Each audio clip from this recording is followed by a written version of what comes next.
don't know about VBS, I'll give you a quick summary. VBS is Vacation Bible School, and as the youth leaders that we are, we get to give back to our kids. We get to help lead groups. We get to help either outside with the games, inside with the projects. Some of us are even on stage dancing, which I think is super fun. Those practices will be starting on Tuesday nights, coming up here this Tuesday.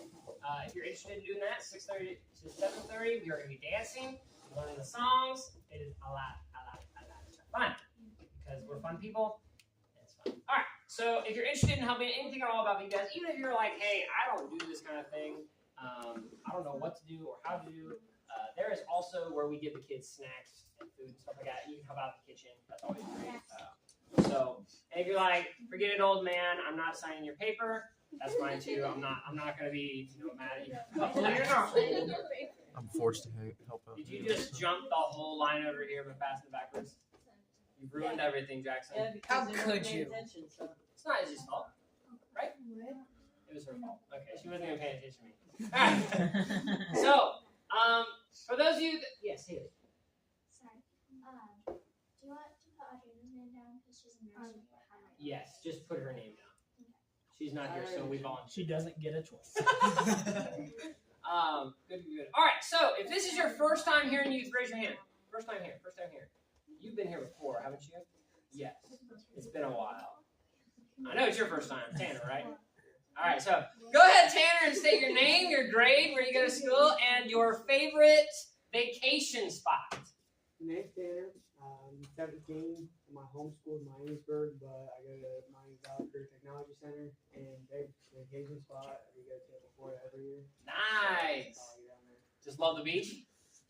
I'm not really a beach person. I like riding my Harley down there. Okay, I'm done with that. No better place. Excellent, glad you're here. And so we're actually going to be heading down to Florida here next week. Yeah. So excited. You're not going to be here? No, man, I'm leaving you. Why? What am I going to do to you? Everything. Okay, well, as this paper is getting wildly thrown around the room, we're going to jump on into it. We have been doing, for those of you who have been following along with us, we've been doing the Story Team curriculum. What it is we're going through the Bible as a comprehensive narrative, all the way from the beginning of creation in Genesis and continuing on through the Bible. We're talking about how the story unfolds and how it all actually is intertwined together. So for those of you who are like, man, I don't even know about the beginning of the world, we've talked about it, where in the beginning God created the heavens and the earth in Genesis, and it continues on to where there were two people in the garden, and they were Adam and Eve, right? And they were kicked out of the garden because of bad choices, right? They ate the tree of the knowledge of good and evil, which God told them not to do, right? That was the first sin. The whole tree. They just went straight into the bark and was like, ah. Anyway, so they were kicked out of the garden, and they had two sons, and their sons' names were Cain and Abel. Cain and Abel, as they grew up, they had a little bit of sibling rivalries, much like you guys have with your siblings. But unfortunately, Cain and Abel both gave sacrifices to God, and God accepted one and not the other. And that caused one brother to kill the other. Who killed who?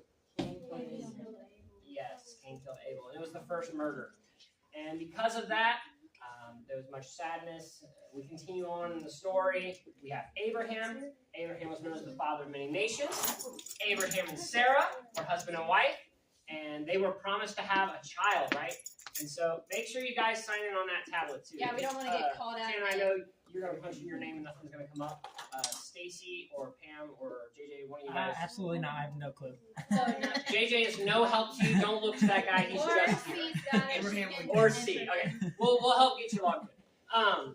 As depending on Abraham was 100 years old, and he's like, God is never going to accept, he's never going to give me the promise of a son.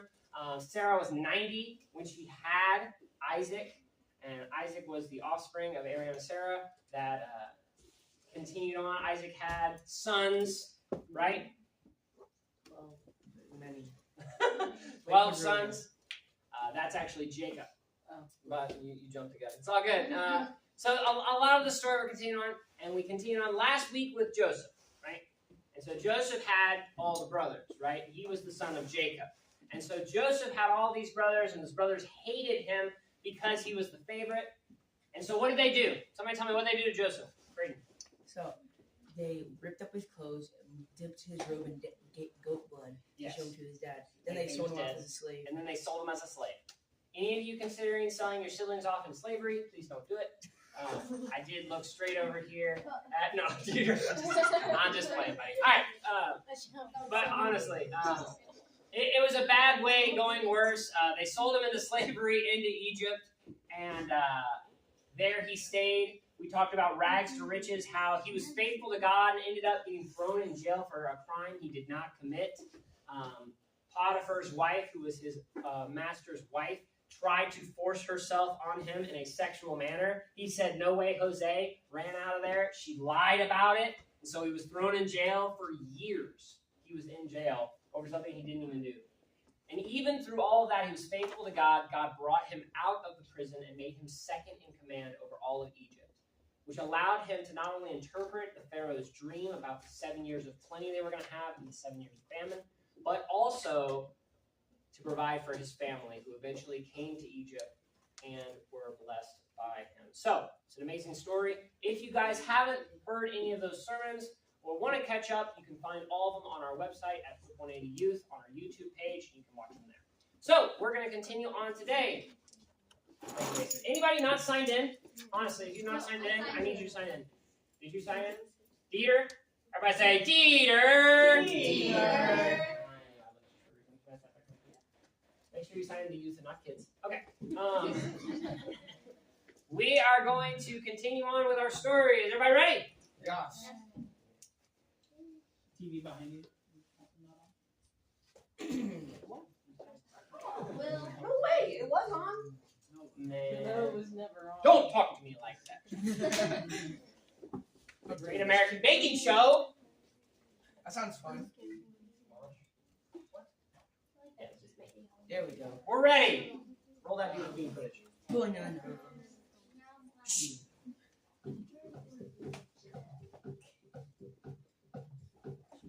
After Joseph and his brothers died, the population of Israelites living in Egypt exploded.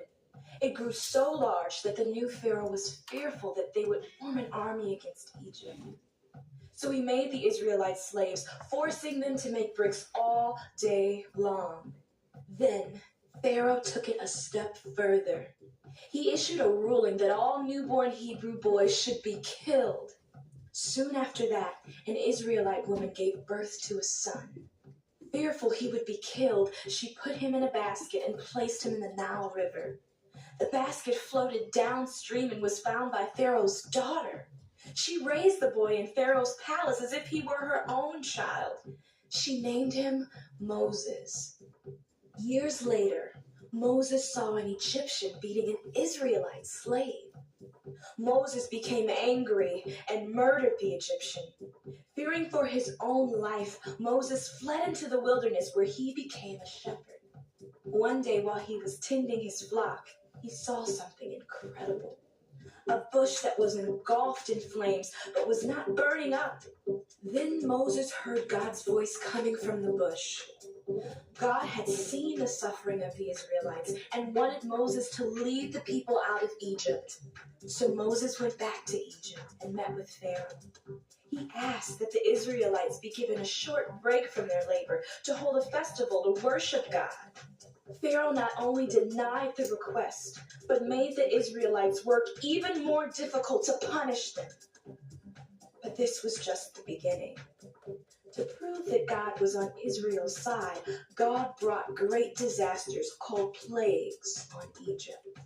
God made all the water of Egypt turn into blood, filled the land with frogs and insects, sent diseases to kill the Egyptian animals, gave the people terrible sores, and brought terrible thunderstorms and terrifying darkness. Then God sent one final plague. God protected the Israelites by giving instructions to each family to take a perfect sheep, sacrifice it, and put its blood on the door frames of their houses. The Israelites did what God commanded. At midnight, God moved throughout Egypt, and every firstborn son, including Pharaoh's, were killed. But God passed over every house that had blood on its doorframe. Pharaoh was so overwhelmed that he practically begged the Israelites to leave. So in the middle of the night, after living there for 430 years, the Israelites left Egypt. However, Pharaoh once again changed his mind and sent his armies after the Israelites. They chased them for miles until finally they trapped the Israelites at the edge of the Red Sea. But God instructed Moses to strike the water with his walking stick. When he did, a strong wind blew across the sea, creating dry land for the Israelites to walk across. After they reached the other side, God caused the water to crash back down, drowning all of the Egyptians who were following close behind. The Israelites journeyed far away from Egypt. Along the way, God took care of them, giving them quail in the evenings and flaky bread called manna in the mornings. Many times the Israelites complained about their living conditions, but Moses would remind them of God's goodness and continue to lead them toward the land God had promised them.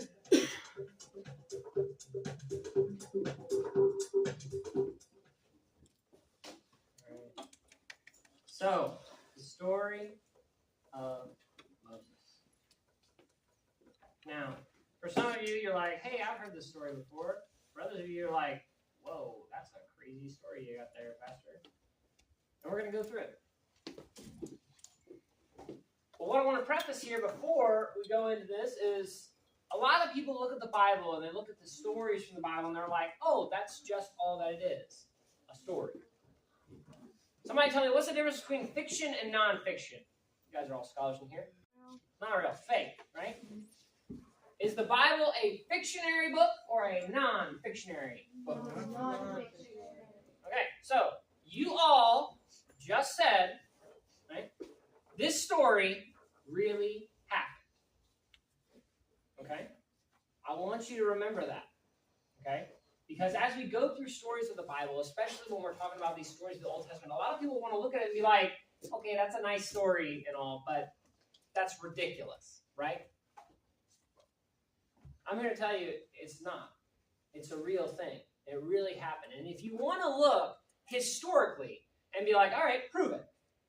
Historically, you can go right now to the Red Sea and find horses' chariots dating back to Egyptian times that they have found at the bottom of the Red Sea, proving historically that these events actually happened. It's amazing.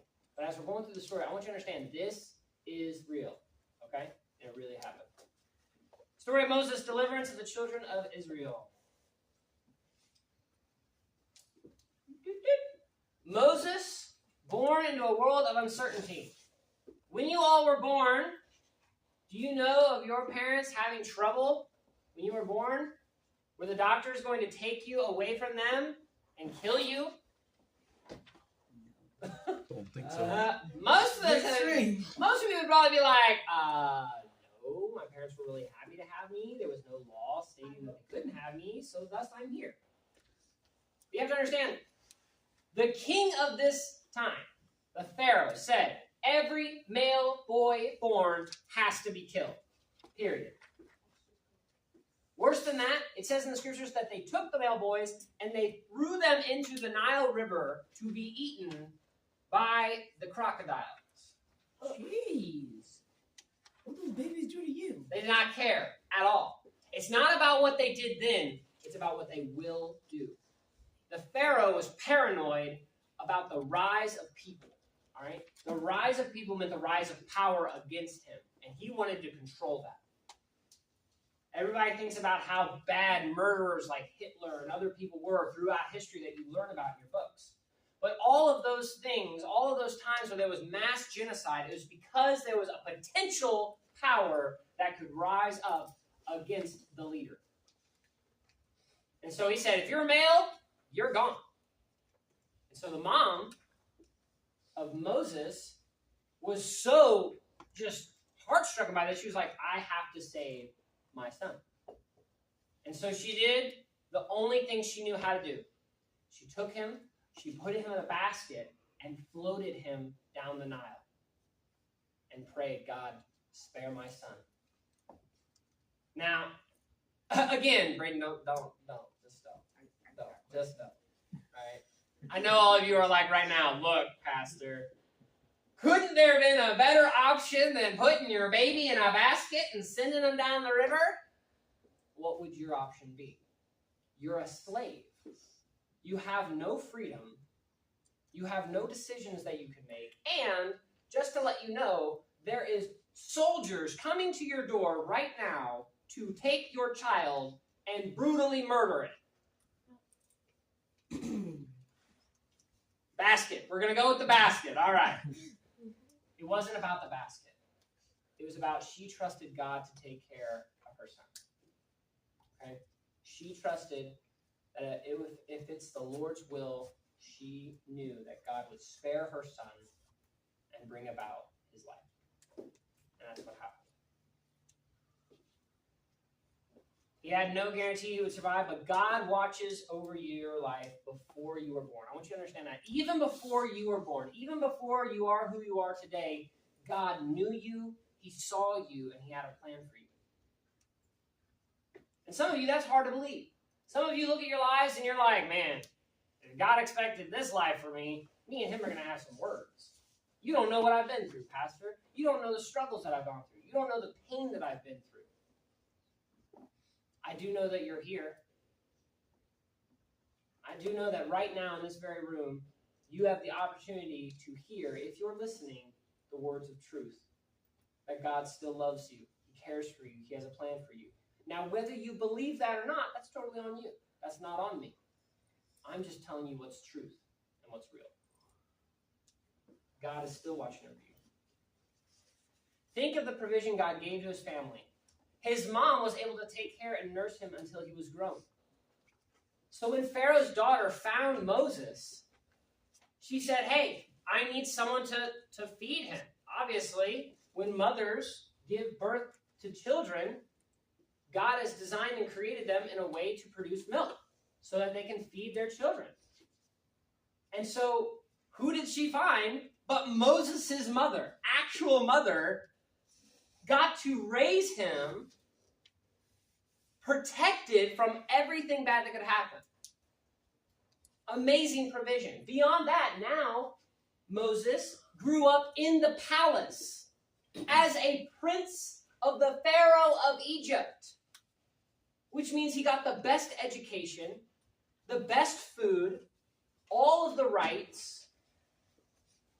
It's like you go from living on the slums, potential poverty, could have died at any time, to saying, hey, you are now son of the wealthiest, most powerful, the King of England, for all we know. You know, like you are royalty now. And a lot of us will look at that and be like, that's just dumb luck. Others, I want you to think that's God's provision. God's provision over his life. It's okay. Everybody drops things.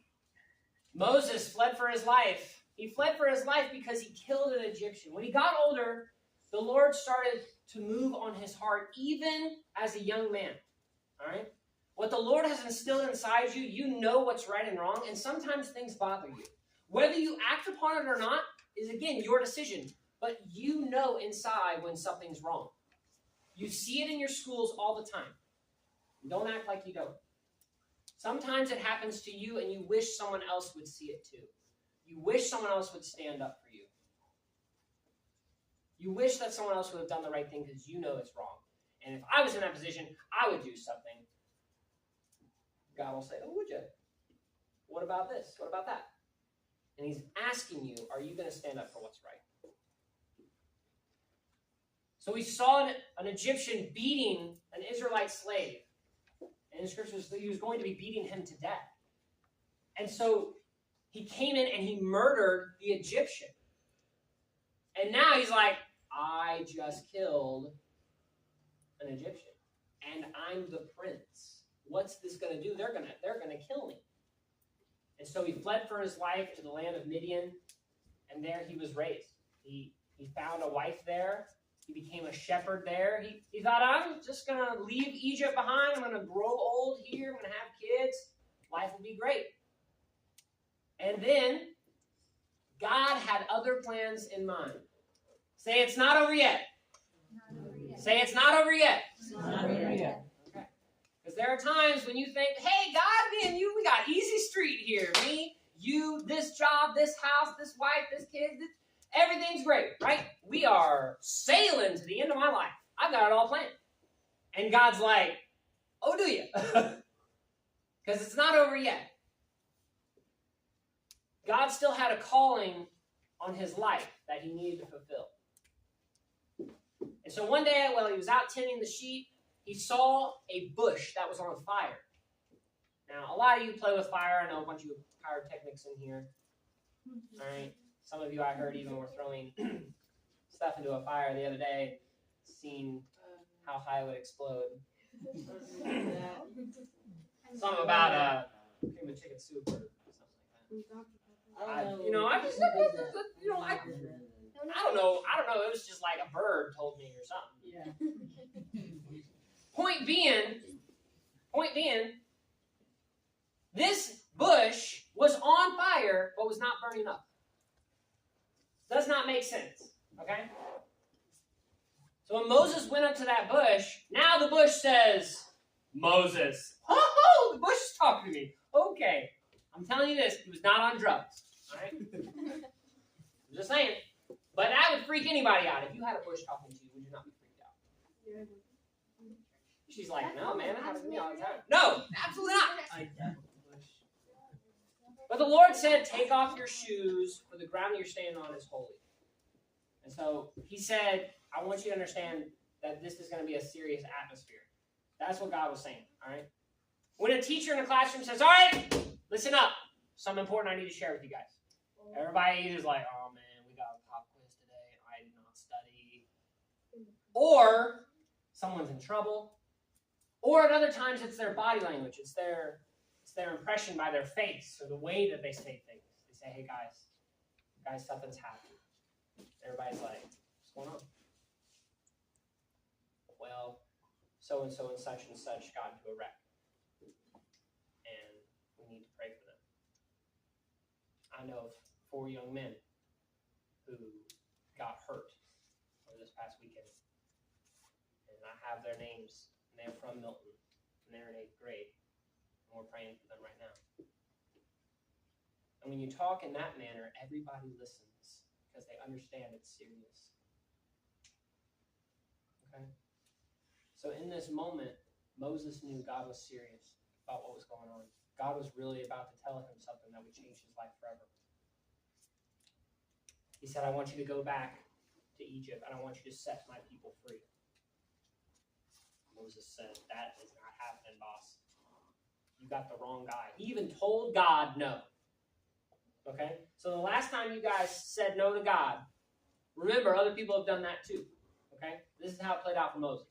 Okay?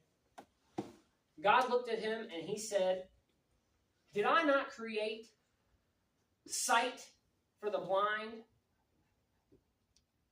Won't I give you the words to say? Pick up this staff and go. I will be with you. Now, if the creator of the heavens and took a staff and threw it down, it became a snake before him. And then as he picked the snake up, it came back to a staff just like that. If that almighty God says, hey, I'll be with you. Shoot, you send me wherever you want. I'm going, son. I ain't worried about nothing. But isn't he with me right now? Isn't he with you? Again, remember, we read these stories in the Bible, and they're like, yeah, of course Moses could go do all he's doing. He's got a snake in his hand, and it's a snake. Duh! The dude turned water into blood. He's splitting oceans. Yeah, I mean, Moses is one bad dude. Moses had zero confidence. Moses couldn't even speak to Pharaoh. Moses needed Aaron, his brother. If you read the scripture, it says that Moses was so adamantly against God, and God's calling on his life. He was like, yo, Aaron, Go tell go tell the Pharaoh that we need the people to leave. Did you not just see what he did? And yet there was no confidence. Aaron did every single miracle listed all through the story until the very end where the sea was split. At that time, Moses, it says, took the staff, placed it in the water, and the sea split.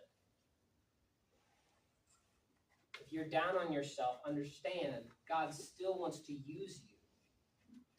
And if you have no confidence in yourself because you don't have that confidence in God yet, understand He gives you people to walk alongside you until the point comes where you are ready to do it yourself. You're not alone.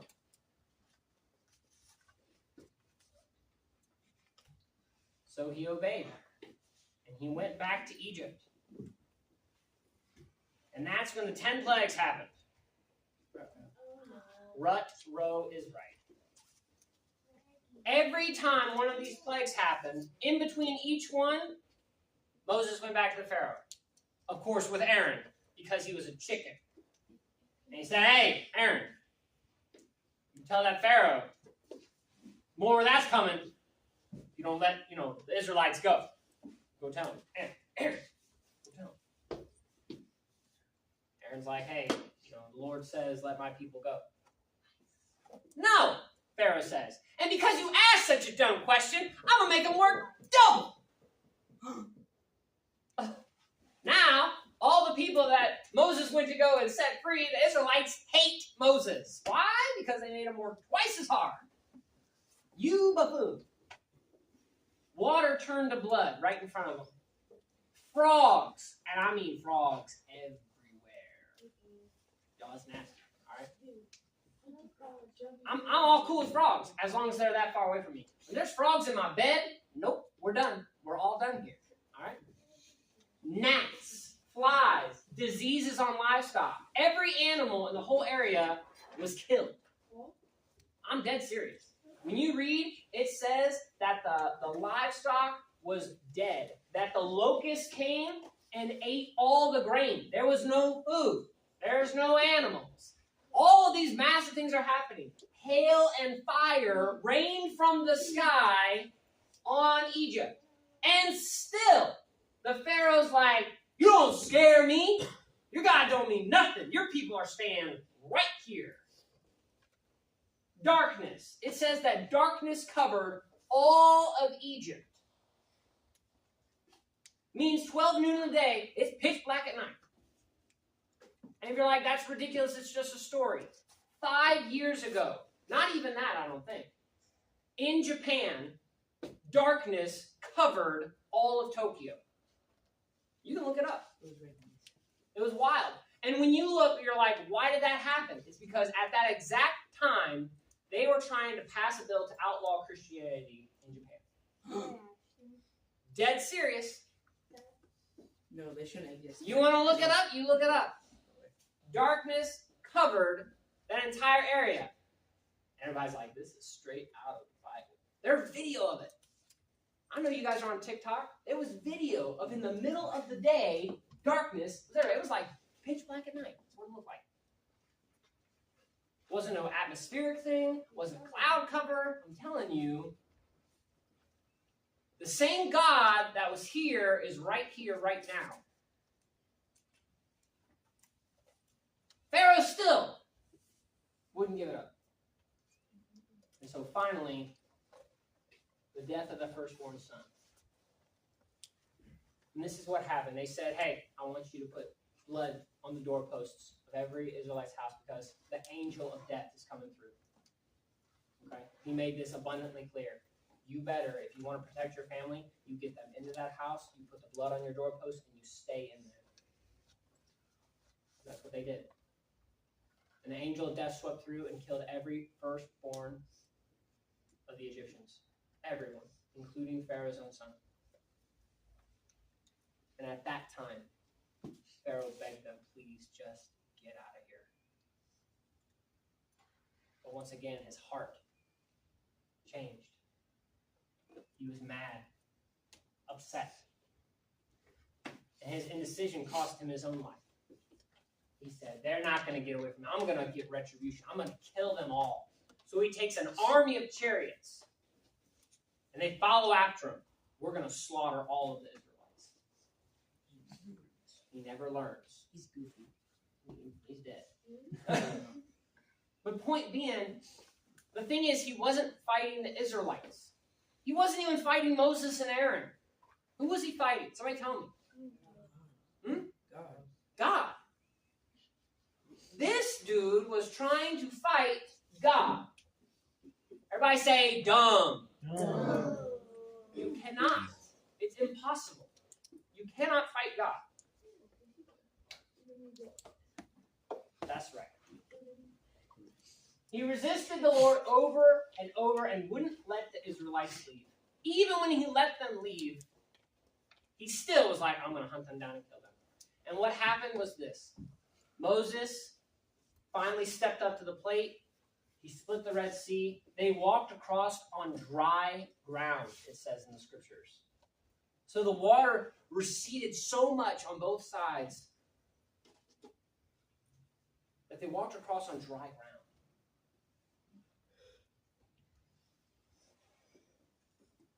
I wish I could have seen something like that. Yeah. But here's the thing. We talk about seeing miracles like this and seeing how God showed up. All the Israelites got through, and then the walls closed, and all of them died. Man, God showed up. God delivered them. What a cool story.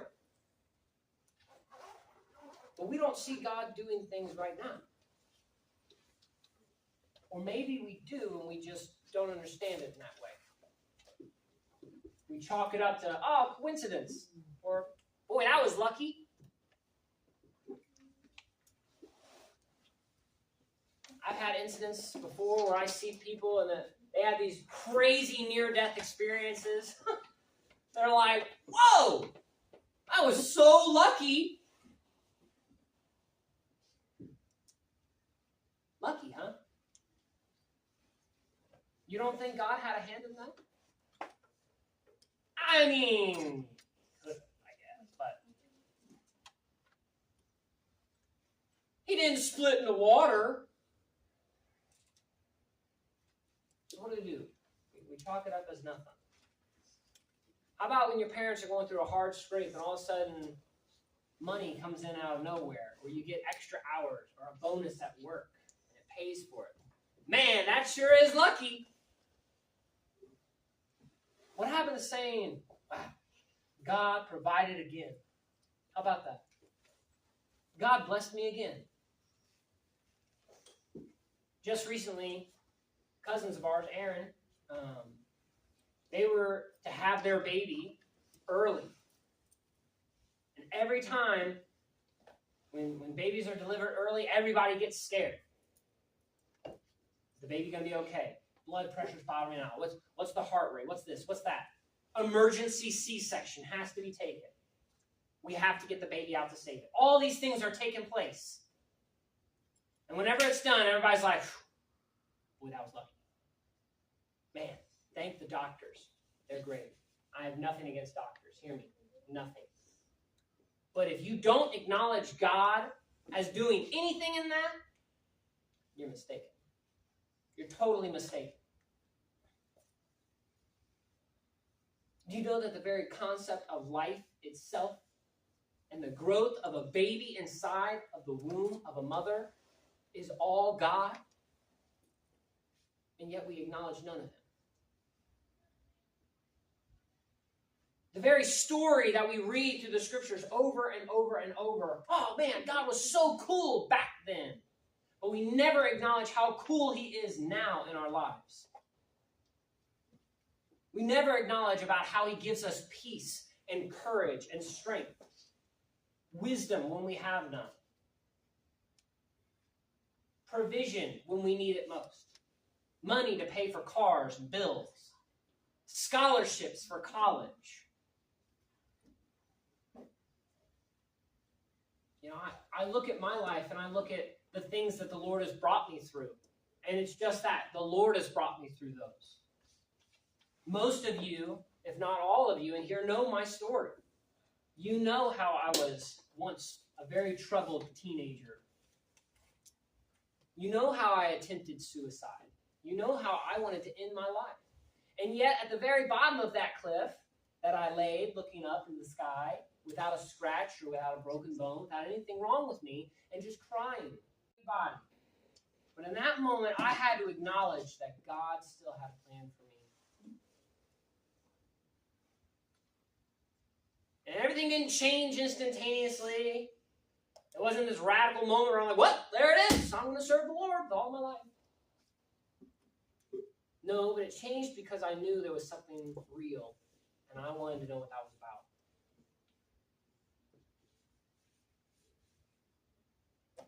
We're going to continue on with this story, and you find out how quickly the Israelites forget God's provision. They wander in the desert for 40 years instead of going to the promised land, because the very promised land that the Lord said that he would deliver to them got scared and they ran away. They got scared. They didn't believe that God would really deliver the land for them. After everything that he did for them, after all the miracles of the plagues and the deliverance of the oceans and all of this that happened in their life, they forgot everything about God. So I'm telling you guys right now, don't forget.